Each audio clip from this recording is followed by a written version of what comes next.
국내, 국외 각 성전과 각 처소에서 예배드리시는 성도 여러분에게 우리 주 예수 그리스도의 은혜가 충만하기를 축복합니다. 성령께서 이 시간 우리 각 사람에게 살았고 운동력 있는 말씀의 권능을 풍성하게 체험하게 하여 주시고 주 예수 그리스도를 아는 지식이 더하게 하실 것을 확신합니다. 오늘은 누가복음 18장 18절에서 27절까지 함께 살펴보겠습니다. 18절에서 27절까지 함께 읽겠습니다. 어떤 관원이 물어 가로되 선한 선생님이여 네가 무엇을 하여 영생을 얻으리이까? 예수께서 이르시되 네가 어찌하여 나를 선하다 일컫느냐? 하나님 한 분 외에는 선한 이가 없느니라. 네가 계명을 아느니 간음하지 말라, 살인하지 말라, 도둑질하지 말라, 거짓 증거하지 말라, 내 부모를 공경하라 하였느니라. 여짜오되 이것은 내가 어려서부터 다 지키었나이다. 예수께서 이 말을 들으시고 이르시되 네가 오히려 한 가지 부족한 것이 있으니 네게 있는 것을 다 팔아 가난한 자들을 나누어 주라. 그러면 하늘에서 부화가 네게 있으리라. 그리고 와서 나를 쫓아라 하시니 그 사람이 큰 부자인 고로 이 말씀을 듣고 심히 근심하더라. 예수께서 저를 보시고 가라사대 재물이 있는 자는 하나님의 나라에 들어가기가 어떻게 어려운지 약대가 바늘 위로 들어가는 것이 부자가 하나님의 나라에 들어가는 것보다 쉬우니라 하신대. 듣는 자들이 가로되 그런즉 누가 구원을 얻을 수 있나이까? 가라사대 무릇 사람의 할 수 없는 것을 하나님은 하실 수 있느니라. 예수님이 바리새인들과의 논쟁과 어린 아이들을 축복하시는 일로 잠시 중단되었던 여행길을 다시 진행하려고 나섰을 때였습니다. 한 사람이 달려와서 예수님 앞에 꿇어 앉았습니다. 사람들의 시선이 일제히 그 남자에게로 모아졌습니다. 구걸하려고 온 그리는 분명 아니었습니다. 병고침을 받기 위해 나온 자도 아니었습니다. 그의 외모와 태도를 보니 평범한 사람이 아니었습니다. 성경에는 이 사람의 모습과 신분에 관해 간략하지만 비교적 자세히 묘사하고 있습니다. 이 사람에 관한 기사는 신약성경 복음서 가운데 마태, 마가, 누가복음에 모두 기록되어 있습니다. 그 기록들을 종합해 보면 여기에 등장하는 사람은 젊고 큰 부자이며 높은 관직에 있으며 율법을 성실하게 수행하는 사람으로 소개되었습니다. 사회적 통념으로는 성공하고 출세한 사람입니다.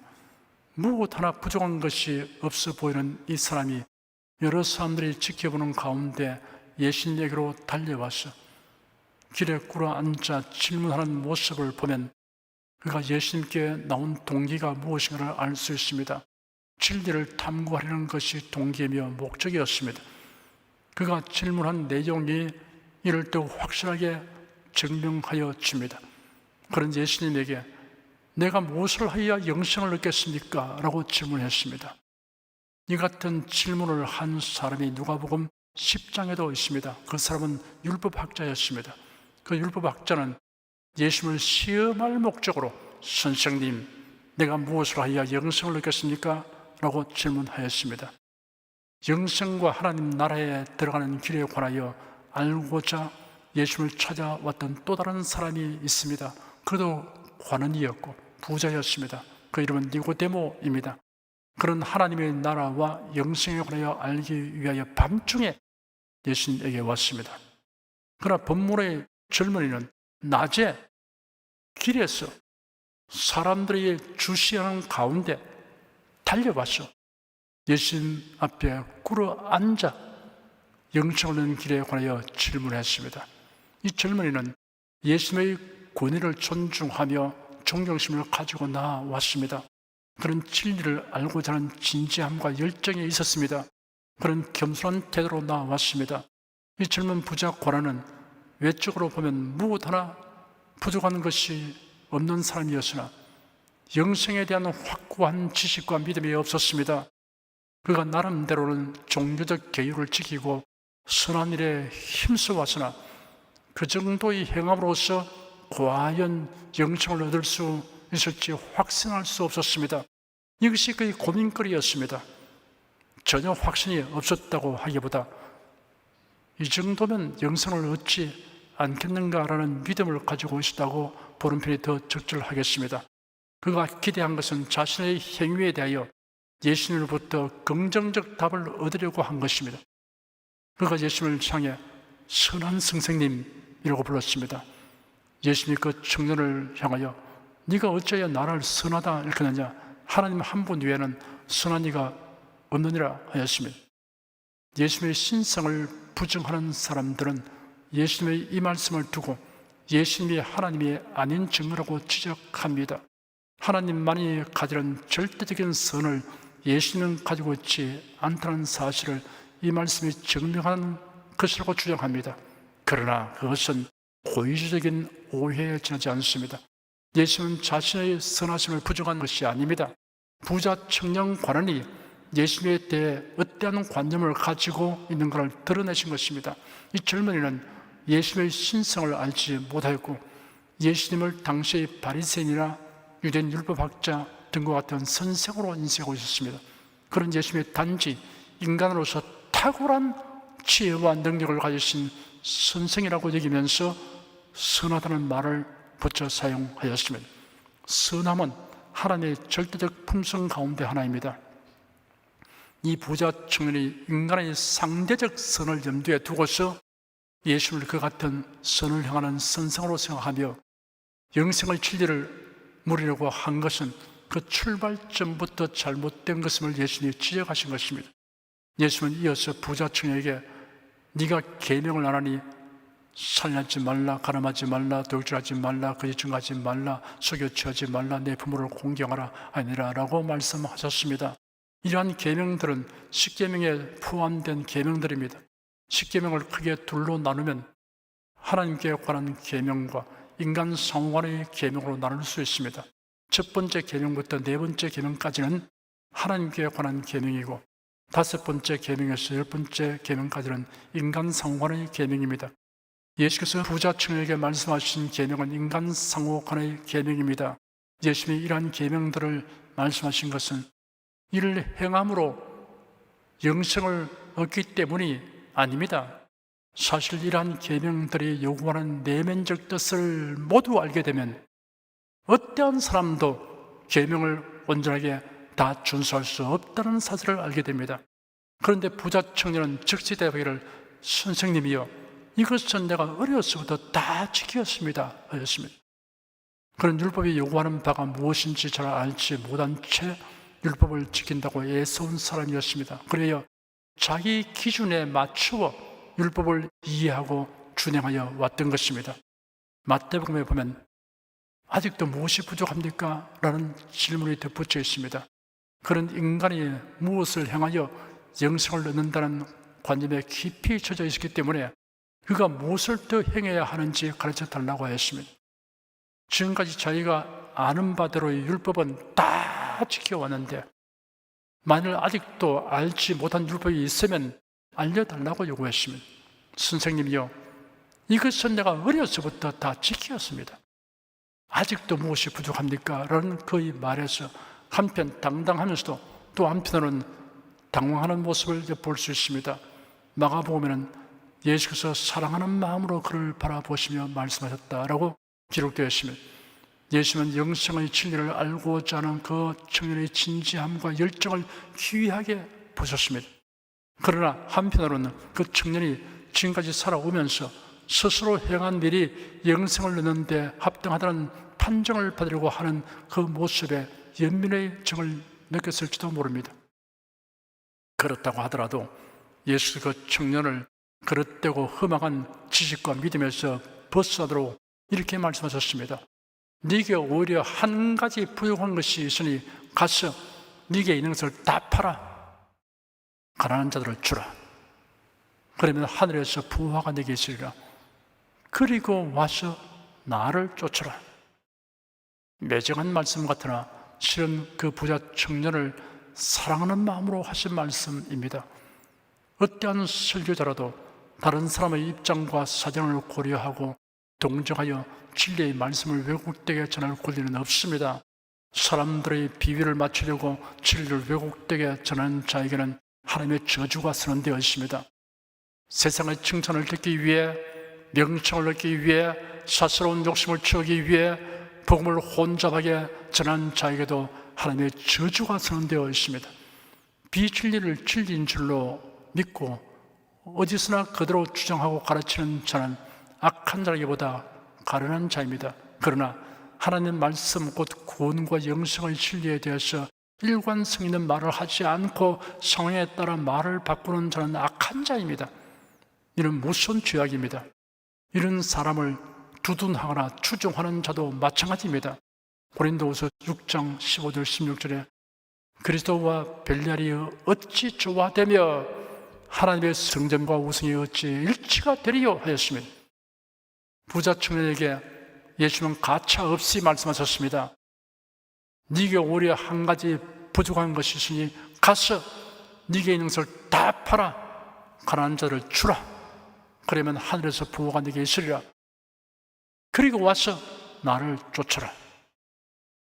부자 청년이 자기의 가진 재물을 다 팔아 가난한 자에게 주면 과연 영생을 얻게 되는 것일까요? 예수는 그렇게 말씀하시지 않았습니다.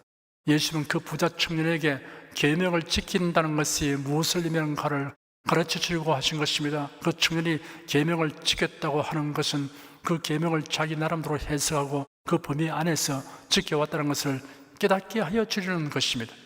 율법을 준수하려면 하나님이 요구하는 대로 율법 준수를 해야 합니다. 설령 자기 소유를 다 팔아 가난한 자에게 준다고 해도 그것으로 계명을 다 이루는 것은 아닙니다.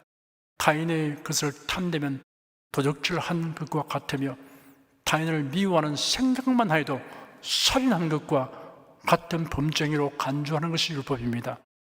모든 율법을 다 지켜도 한 가지만 어기면 모든 율법을 다 어긴 것으로 되는 것이 율법입니다.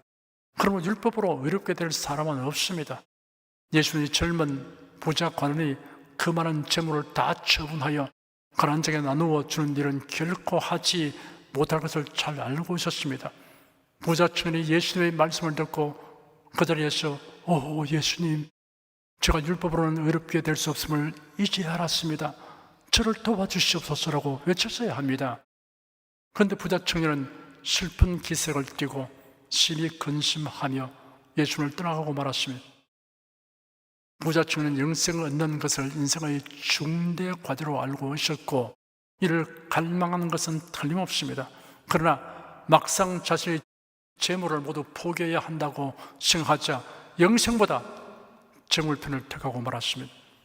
마태복음 6장 24절에 한 사람이 두 주인을 섬기지 못할 것이니 혹 이를 미워하며 저를 사랑하거나 혹 이를 중히 여기며 저를 경히 여기미라. 너희가 하나님과 재물을 겸하여 섬기지 못하느니라 하였습니다. 평소에 훌륭한 신자로 보여도 양자택일의 경우를 만났을 때 그의 태도를 보면 그 신앙의 진면목이 드러납니다. 양자택일의 경우에 하나님 우선, 교회 우선이 되어야 합니다. 하나님의 영광, 하나님을 기쁘시게 하는 것, 그의 나라와 그의 의를 우선으로 삼아야 합니다. 자기 뜻대로 안 되고 자기 기분에 맞지 않으면 하나님도 교회도 안중에 없이 행동하는 사람은 진실한 신자인지 의심스럽습니다. 제가 여러분에게 사랑과 진정으로 말씀드립니다.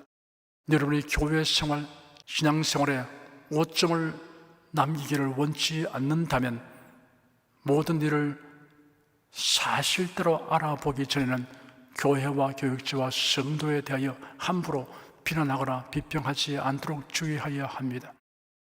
하나님의 영광을 먼저 생각하고 교회의 구별됨을 생각하는 사람은 경솔하게 행동하지 않습니다. 다시 청년의 태도를 열심히 살펴봅시다. 부자 청년은 슬픈 기색을 띠고 심히 근심하며 예수님을 떠나갔습니다.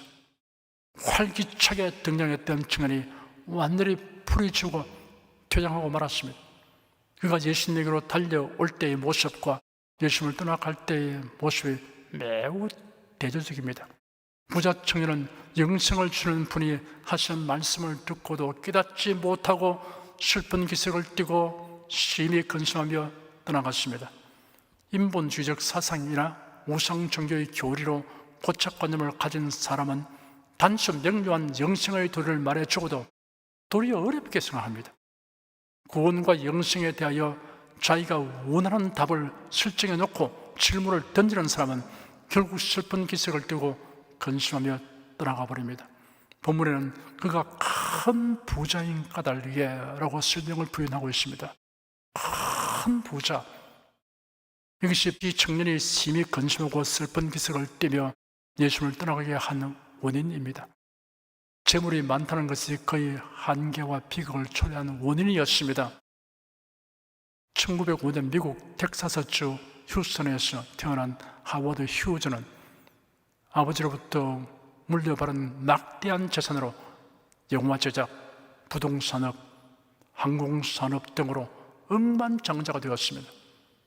그러나 심한 경쟁심과 경계심으로 인하여 노년에는 누가 자기 재산을 가로채 갈 것을 염려하며 독살당할 것 같은 두려움을 갖게 되고 세균 감염을 우려하여 다른 사람이 주는 음식을 먹는 것을 끓이고 두문불출하다가 야이어 뼈만 남은 상태가 되었습니다.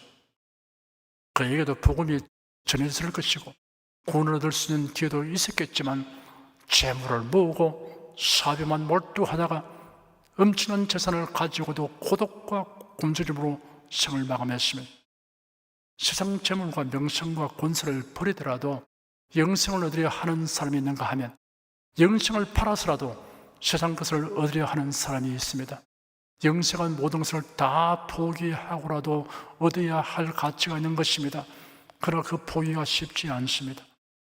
그러고 보면 많은 것을 가졌다는 것이 구원과 영생을 얻는 데는 장애물이 될 수 있습니다. 머리에 든 지식이 많이 있고 학위를 많이 가졌다고 복음의 길을 막는 사람들이 많습니다. 세상의 지위와 명성 그리고 물질과 재능이 많음으로 구원의 진리를 받지 않는 사람들이 많이 있습니다. 건강과 미모가 뛰어난 것 때문에 전도자를 홀대하는 사람들도 있습니다. 영생을 얻기 위하여 이 모든 것을 포기하라고 하면 할 자가 있겠습니까? 좀처럼 없습니다. 그렇기 때문에 때로는 하나님이 그의 택한 백성을 그리스도 안으로 인도하기 위하여 이런 것들을 잃어버리게 섭리하실 경우가 있습니다. 그로 인해 고통을 겪더라도 영생을 얻도록 하기 위해 고난을 주십니다. 그런데 우리가 알아야 할 것은 실제로 이런 소유들을 모두 내버려야 된다는 것은 아닙니다. 영생이 그 무엇보다도 더 중요하다는 것을 알고 영생과 이런 것들을 양자택일해야 할 경우라면 주저없이 영생을 택할 수 있는 자가 되어야 한다는 것입니다.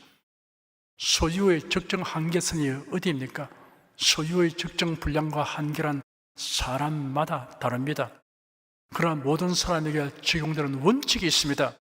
여러분이 그 무엇이든 소유한 것이 신앙의 플러스 요인이 되느냐 마이너스 요인이 되느냐 하는 것으로 측정해야 합니다.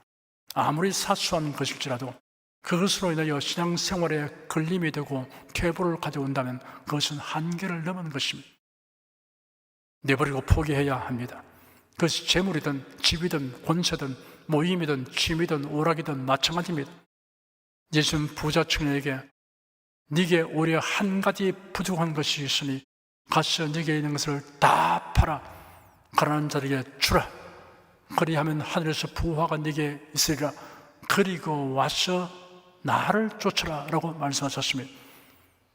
그리고 와서 나를 쫓으라 하신 말씀이 핵심입니다.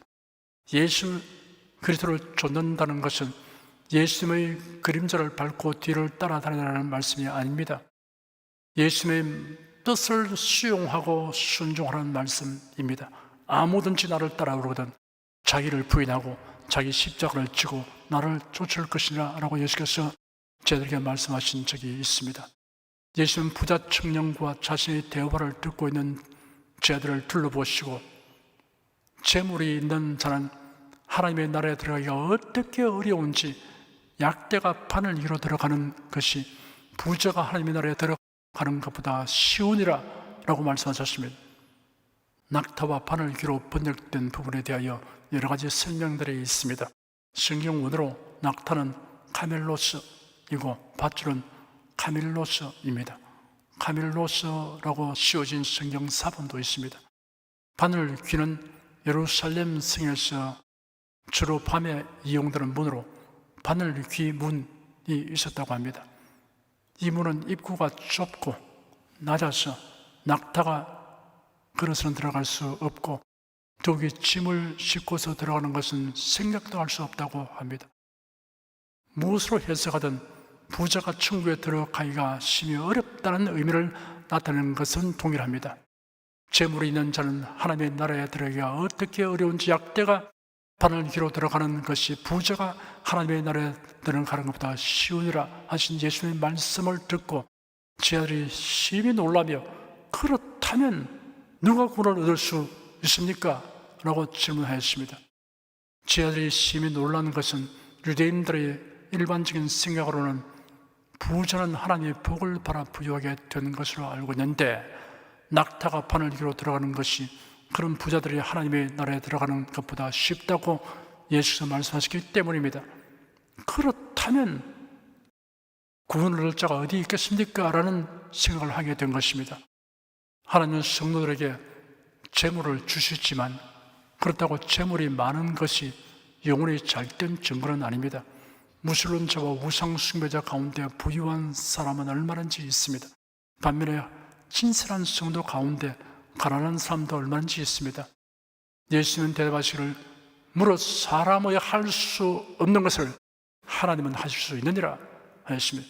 여기에 복음이 계시되었습니다. 구원은 하나님만이 하실 수 있는 일입니다. 낙타가 바늘 귀를 통과하게 하는 기이한 일을 하나님께서는 하십니다. 구원을 얻는 데 있어서 그 소유의 크기는 아무런 관계도 없습니다. 다만 부자는 그 소유한 것이 장애물이 될 가능성이 있습니다. 그러나 하나님의 택하신 자는 그가 어떤 종류의 부자라도 하나님의 역사하심으로 반드시 예수를 믿게 됩니다. 우상 숭배자가 회개하고 살아계신 하나님으로 돌아오게 되는 것은 낙타가 바늘 귀를 통과하는 것보다 더 기이한 일입니다. 지적 교만으로 가득 찬 사람이 자신이 아무것도 아닌 것을 알고 겸손히 그리스도의 발 앞에 무릎을 꿇는 것은 낙타가 바늘 귀를 통과하는 것보다 더 신기한 일입니다. 세상의 지위, 권세, 물질이 크고 많은 사람이 이러한 소유보다 영생을 더 귀한 것으로 알고 복음을 전하는 일에 힘쓰게 되는 것은 낙타가 바늘 귀를 통하는 것보다 더 놀라운 일입니다. 낙타가 바늘 귀를 통하는 것보다 더 귀한 것을 다른 데서 찾을 필요가 없습니다. 바로 여러분과 제가 예수를 믿고 사랑하게 된 것이 참으로 놀랍고 귀한 일입니다. 하나님은 복음을 전하는 일은 구원받은 신자들이 하도록 명하셨습니다. 성도에게 주신 특권입니다. 그러나 교만하고 미련한 인생을 낮추시고 깨뜨리시며 회개하게 하시는 것은 하나님만이 하시는 일입니다. 여러분의 생각에는 도저히 예수를 믿지 않을 것으로 보이는 사람에게라도 복음을 전해야 합니다. 무릇 사람의 할 수 없는 것을 하나님은 하실 수 있느니라 하신 예수님의 말씀을 굳게 붙들고 열심을 다하고 인내하며 복음을 전하시기 바랍니다. 이 시간 우리는 두 종류의 질문과 거기에 대한 예수님의 대답을 통하여 계시된 진리를 상고하였습니다. 내가 무엇을 하여야 영생을 얻겠습니까? 라는 질문과 그렇다면 누가 구원을 얻을 수 있습니까? 라는 질문입니다. 성도 여러분, 이 두 가지 질문에 대한 답을 가진 사람입니다. 그러나 이를 더욱 명료하게 알고 설명할 수 있도록 정리된 지식을 가질 필요가 있습니다. 내가 무엇을 해야 영생을 얻겠습니까? 라는 질문에 대한 답을 정리하면 이러합니다. 첫째, 영생은 인간의 종교적 열심이나 선으로 얻을 수 있는 것이 아닙니다. 둘째, 세상의 그 무엇보다 영생의 최고의 가치를 두어야 합니다. 영생을 얻는 것보다 더 중요하고 가치 있는 것이 있는 사람은 영생을 얻지 못합니다. 셋째, 예수 그리스도를 쫓아야 합니다. 예수를 믿고 따라야 합니다. 낙타가 바늘 귀로 들어가는 것이 부자가 하나님의 나라에 들어가는 것보다 쉽다면, 그렇다면 누가 구원을 얻을 수 있습니까? 라는 질문에 대한 답은 이러합니다. 무릇 사람의 할 수 없는 것을 하나님은 하실 수 있느니라. 이 말씀의 유일한 답이며 곧 복음입니다. 예수를 믿는 믿음을 주시고 믿는 자에게 은혜로 구원하여 주십니다. 그러므로 우리가 소망과 인내를 가지고 모든 사람에게 복음을 전해야 합니다. 젊은 부자 관원에 대한 이야기는 흥미 위주의 한낱 에피소드에 불과한 것이 아니라 매우 중요한 주제를 다루고 있습니다. 영생 얻는 길, 하나님 나라에 들어가는 길, 구원 얻는 길에 대한 기본 진리를 다루고 있습니다. 여러분, 이 진리에 굳게 서서 요동치 아니할 뿐 아니라 이 진리를 전파하는 일에 더욱 힘쓰며 살아가시기를 축원합니다. 기도하겠습니다. 부자 청년 관원과 예수님의 대화를 통하여 내가 무엇을 하여 영생을 얻겠습니까? 라는 질문과 그렇다면 누가 구원을 얻을 수 있습니까? 라는 질문에 대한 명확한 답을 들려주신 우리 주님께 감사드립니다. 이러한 영생과 구원의 도리를 담대히 열심을 다하여 전파함으로 많은 사람을 어둠에서 빛으로 인도하도록 하여 주시고 생명의 길로 이끌며 구원을 얻도록 이끌도록 성령께서 우리를 도와주시옵소서. 주 예수 그리스도 이름으로 기도드립니다. 아멘. 찬송가 236장 부르십시다.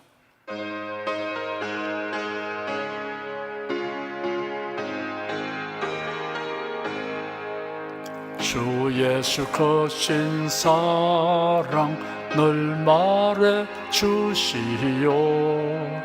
평생에 듣던 말씀 또 들려주시오.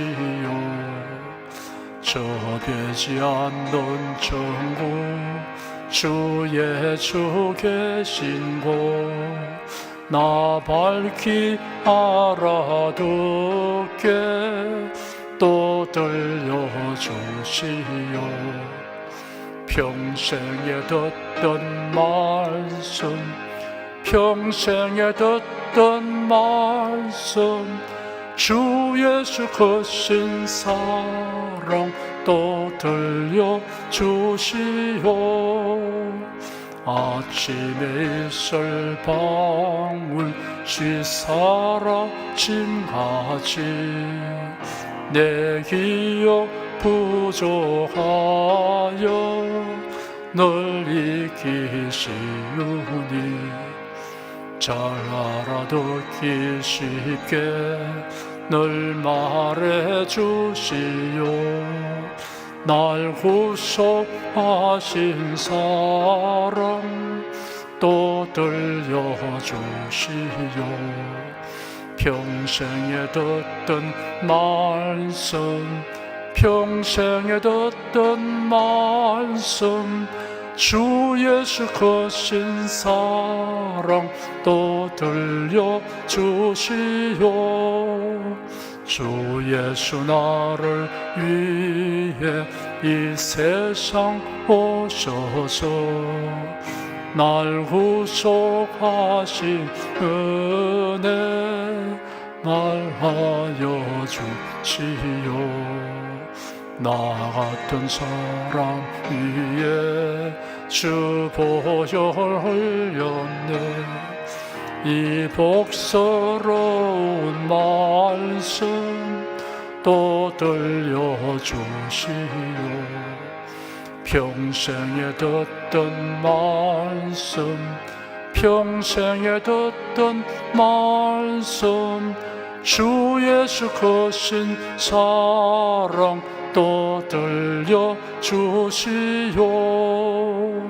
이 세상 헛된 영광 날 미워할 때에 주 예수 크신 사랑 늘 들려주시오.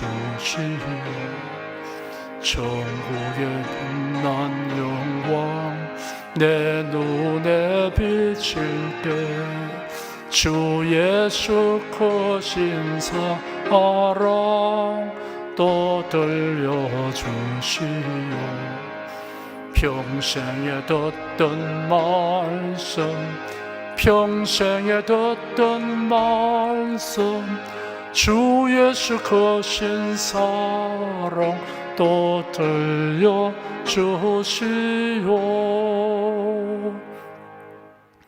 여러분 중에 그리스도인이 아니었으나 지금 하나님의 나라 백성이 되고 하나님의 자녀가 되기를 원하시는 분이나 지난날 교회에 다녔으나 그동안 신앙생활을 하지 아니하신 분은 지금 저를 따라서 신앙 고백 기도를 하시기 바랍니다.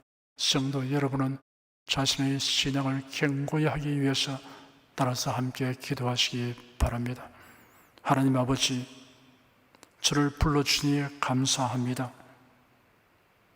예수께서 십자가에 못 박혀 죽으시고 죽음에서 부활하심으로 저희 모든 죄를 사하여 주시고 저를 구원해 주시니 감사합니다.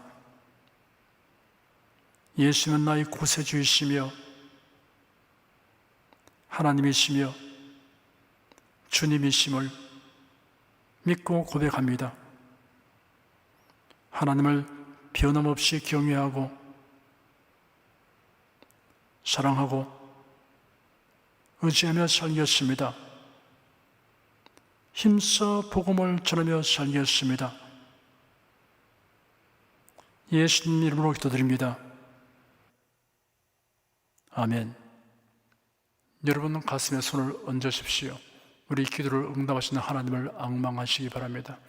병약한 분들은 아픈데 믿음의 손을 얹으십시오. 주 성령께서 우리 가운데 임하여 계십니다. 예수님의 사랑과 능력과 대속의 은혜로서 우리를 치료하여 주십니다.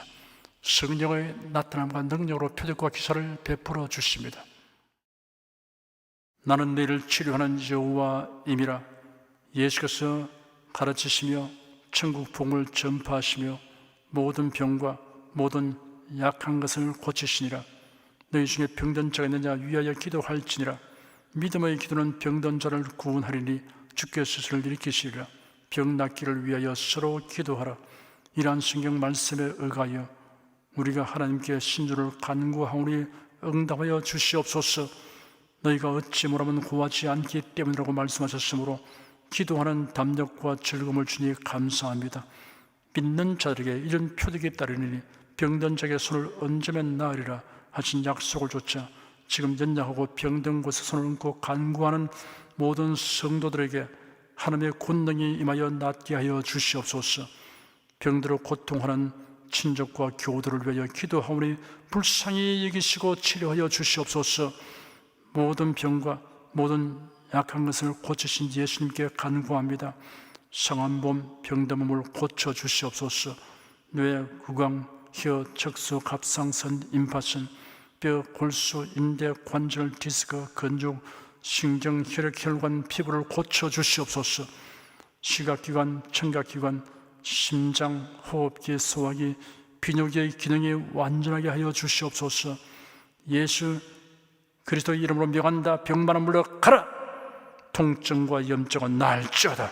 암과 종양은 소멸될지어다. 각종 장애는 치유될지어다.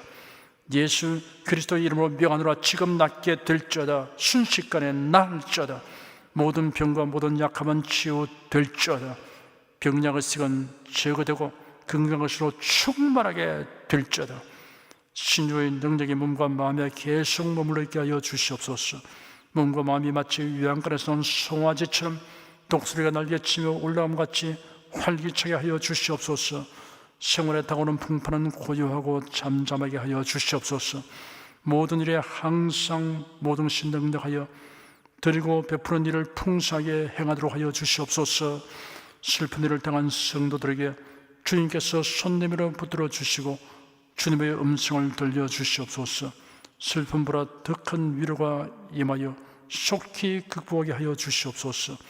가정이 평안하고 가족이 모두 독실한 신앙을 가지게 하여 주시옵소서. 탁월한 지혜와 명철을 주셔서 모든 일을 바르게 분별하고 판단하며 선택할 수 있게 하여 주시옵소서. 어쩌나 오늘이나 동일하신 예수께서 지금도 우리를 용서하시고 치유하시며 위로하여 주시니 감사합니다. 예수 그리스도의 이름으로 기도드립니다. 아멘. 내 믿음대로 될지어다. 기쁘고 감사한 마음으로 예물을 드리십시다. 천지 만물을 창조하시고 주관하시는 거룩하신 하나님 아버지, 지난 한 주간 우리를 주님의 돌보시는 은혜 가운데 살게 하시고 오늘 거룩한 주의 날에 성도들이 모여 신령과 진정의 예배를 드리게 하여 주시니 감사합니다. 이 시간 설교를 통하여 은혜와 진리의 말씀을 듣고 깨닫게 하시니 감사드립니다.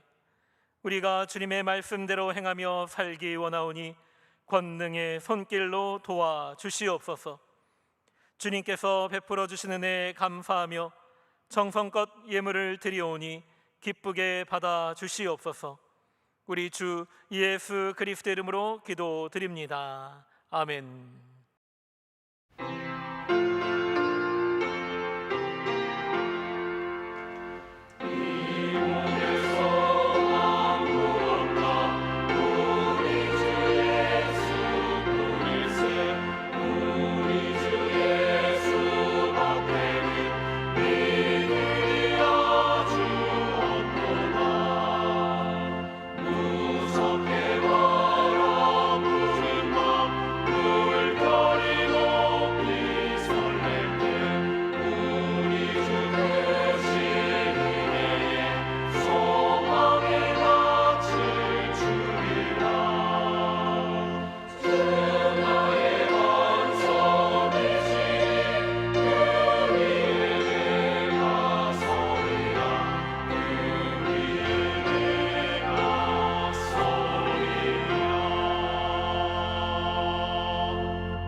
드리신 예물 위해 축복하겠습니다. 하나님께 감사헌금 11조 건축헌금 선교헌금 일천교회 설립헌금을 드렸습니다.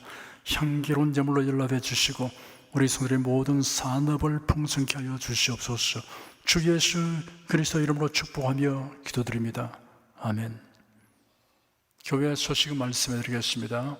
7월 21일 금요일부터 매주 금요일 오전 10시 30분에 금요 기도회를 각 성전에서 동시로 가집니다. 성령 부르겠습니다.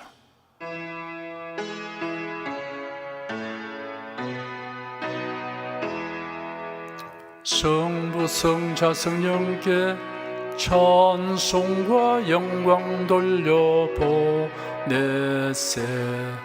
태초로 지금까지 또 영원 무궁토록 성삼위께 영광 영광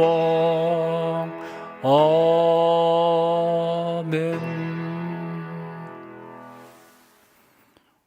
우리 주 예수 그리스도의 은혜와 하나님 아버지의 사랑과 성령의 교통하심이 은혜와 진리 가운데 살아가는 모든 성도들 위해 임하시옵기를 축원합니다. 아멘.